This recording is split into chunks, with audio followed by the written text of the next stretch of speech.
চাঁদপুরে মতলব উত্তরে আলোচিত হাবিবুল্লাহ ক্লুলেস হত্যা মামলার রহস্য উদ্ঘাটন করেছে পুলিশ। একই সঙ্গে এই হত্যাকাণ্ডের মূল অভিযুক্ত মোহাম্মদ কামাল মিয়াকে নারায়ণগঞ্জের সিদ্ধিরগঞ্জ এলাকা থেকে গ্রেপ্তার করা হয়েছে। বিস্তারিত থাকছে মনিরুল ইসলাম মনিরের প্রতিবেদনে। রোববার দুপুরে চাঁদপুর পুলিশ সুপারের কার্যালয়ে আয়োজিত এক সংবাদ সম্মেলনে এসব তথ্য জানান পুলিশ সুপার মোহাম্মদ আব্দুর রকিব। তিনি জানান, গত 11 জুলাই মতলব উত্তর উপজেলার 3 নম্বর সাদুল্লাপুর ইউনিয়নের একটি পুকুর থেকে হাবিবুল্লাহর মরদেহ উদ্ধার করে পুলিশ। প্রাথমিকভাবে হত্যার কোনো ক্লু পাওয়া না গেলেও তথ্য প্রযুক্তির সহায়তায় মামলার মূল রহস্য উদ্ঘাটন সম্ভব হয়।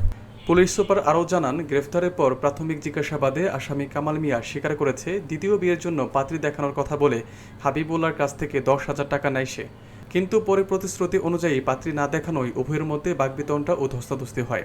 এক পর্যায়ে কামাল মিয়া হাবিবুল্লাহকে তলপেটে ও অন্তকোষে আঘাত করে পুকুরে ফেলে দেয়। ফলে সে সেখান থেকে পালিয়ে নারায়ণগঞ্জে আশ্রয় নেয়। পুলিশ জানায়, আসামির বিরুদ্ধে আইনানুগ ব্যবস্থা গ্রহণের প্রক্রিয়া চলমান রয়েছে। প্রাথমিকভাবে আমরা এটা লাস্ট শনাক্ত করা যায় প্রাথমিকভাবে, তবে তার পাশে একটি মোবাইল পড়েছিল।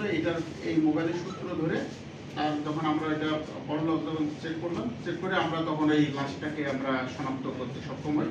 এবং পাশে গোপালকান্দি ওখান থেকে যেখানে ডেপুটিটা পাওয়া গেছে 1.5 কিলোমিটার দূরেই তার শ্বশুর বাড়ি। এখানে প্রাথমিকভাবে জানা যায় যে ব্যক্তিকে আমরা ভিকটিম যে ব্যক্তি, সেই ব্যক্তির বাড়ি হলো নারায়ণগঞ্জ, এবং সে কিন্তু ওই নারায়ণগঞ্জের ওই এলাকায় সে রিক্সা চালাতো, এবং এইখানে সে 1 বছর আগে এখানে বিয়ে করেছে। এখানে তা আমরা প্রথমে ওখানে ওর যে আইনানুগ যে ব্যবস্থা সেটা গ্রহণ করার সময় এখানে প্রাথমিকভাবে আমাদের কাছে এটা হত্যাকাণ্ড বলেই আমরা এটা আমাদের কাছে মনে হয়, এবং সেই হিসাবে একটা আননোন মার্ডার হিসাবে অজ্ঞাতনামা আসামিদের বিরুদ্ধে এটা থানায় মামলা রুজু হয়।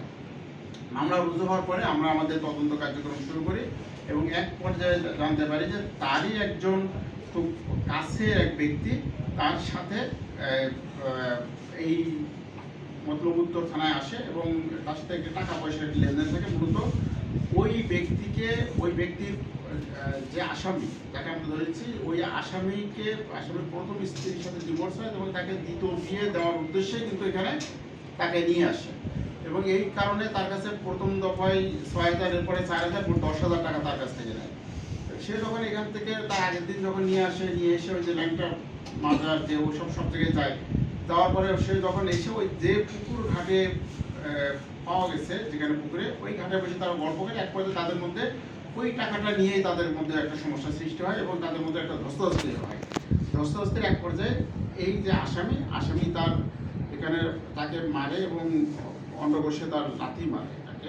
এর পর্যায়ে সে ওখানে পড়ে গেলে তখন তাকে ওই যেহেতু পুকুরের পানিতে পড়ে গেছে, এবং তার ওখানে সে মৃত্যু নিশ্চিত করে সেইখান থেকে চলে যায়। আমরা এরপরে আমরা এই আসামিটাকে আমরা নারায়ণগঞ্জে আমাদের বিভিন্নভাবে আমরা আমাদের সকল তদন্তের যে সমস্ত ক্ষেত্র আছে, আমরা সবগুলো ক্ষেত্রে আমরা এখানে অ্যাপ্লাই করেছি। আমরা তার লোকেশনটা আমরা নারায়ণগঞ্জে আমরা তাকে আসামিকে শনাক্ত করি যে সে নারায়ণগঞ্জে আছে। পরে আমাদের মতলব উত্তর থানা পুলিশের একটি টিম নারায়ণগঞ্জে যায়, এবং সেখান থেকে তাকে আটক করে নিয়ে আসে। প্রাথমিকভাবে আমরা এই আসামি যে ঘটনার সাথে সম্পৃক্ত, এটা সকল প্রকার তথ্য প্রমাণ আমরা পাচ্ছি।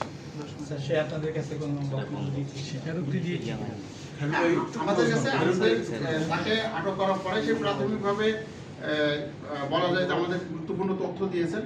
এটা তার কাছ থেকে আমরা গুরুত্বপূর্ণ তথ্য পেয়েছি, এবং সে যে তাকে যে লাথিটা মেরেছিল, লাথি মারার পরে যে ওই ব্যক্তি যে পড়ে গেছে পানিতে, এবং এই পর্যন্ত সে আমাদের কাছে বললো যে এই পর্যন্ত তথ্যগুলো আমরা তার কাছ থেকে পেয়েছি।